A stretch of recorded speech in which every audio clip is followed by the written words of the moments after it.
Everyone, my name is Jess, and today I'm going to share with you my 5 tips on starting a family, especially in the tech industry in Canada. All right, let's go ahead and get started.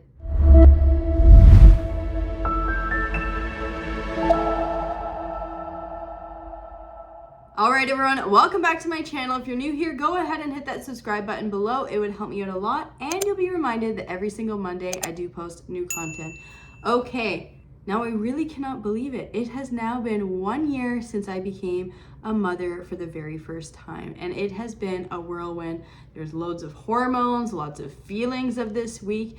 I just cannot believe it has gone this fast. And I mean, I've had so many learnings, and it's only been 1 year, so I cannot imagine what the next year will bring. But during this time, I have found a couple useful tips of starting out this adventure as a new mom and new parents. And some of the tips that I want to share with you today is, the learnings that I've had over the last year. So number 1 would be set your priorities. If you are deciding or thinking about becoming a mother for the very first time and you have a partner, it is important to set priorities. Figure out what is it a priority to climb the corporate ladder right now? Is it a priority to just ensure that your baby is fed, taken care of, sleeping, whatever that looks like? Is there a balance? What is the priority in their career? What is the priority in your career? Just important to keep that communication going. I don't have any examples of what your priorities should look like. It really depends on each family, where you're living in the world, and what is important to you. But it's important to set that together, in my opinion. And it can always change. And number 2 would be plan.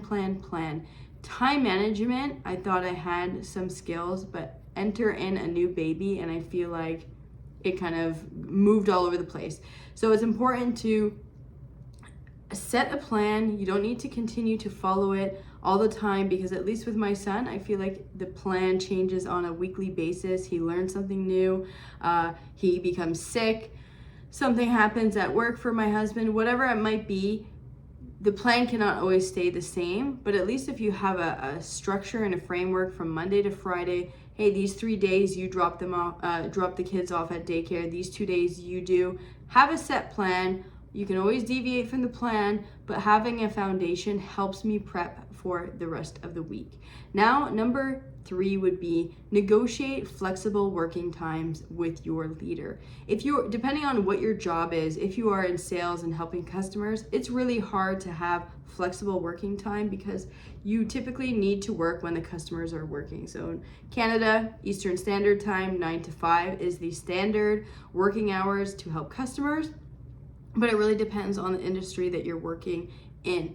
If you negotiate with your leader what flexible hours, maybe you need to leave at 3:30 to go pick up your son or daughter at daycare, that is also okay.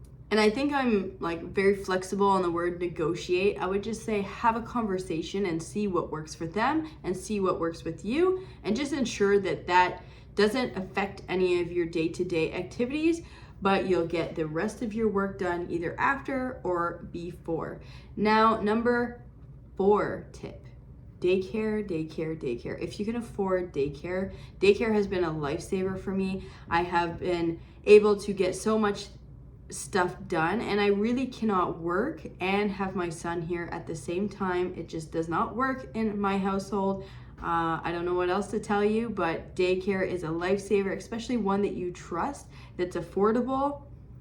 I cannot rave about how much I love my daycare person that watches my son Monday to Friday. Without her, I don't think I would be able to do this job, YouTube, whatever it might be. So if you can find a daycare that's affordable, go for it.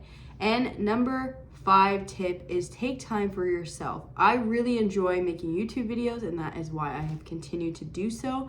But if you are finding that you are just working and taking care of your child and not doing anything for you, puzzle, reading, gaming, going for walks, hikes, spa, yoga, whatever it might be, do something for you. And my best rule of thumb, do 3 things a day just for you, not for the house, not for your husband or your partner, not for your child, but for you. And if you are doing those things for yourself, you will have way more energy, you will be a lot more happier, and then if you're happier, the whole household is happier. So those would be my 5 tips, and I'm very eager to look back at this one day, maybe in a year from now, to see how much these tips have changed.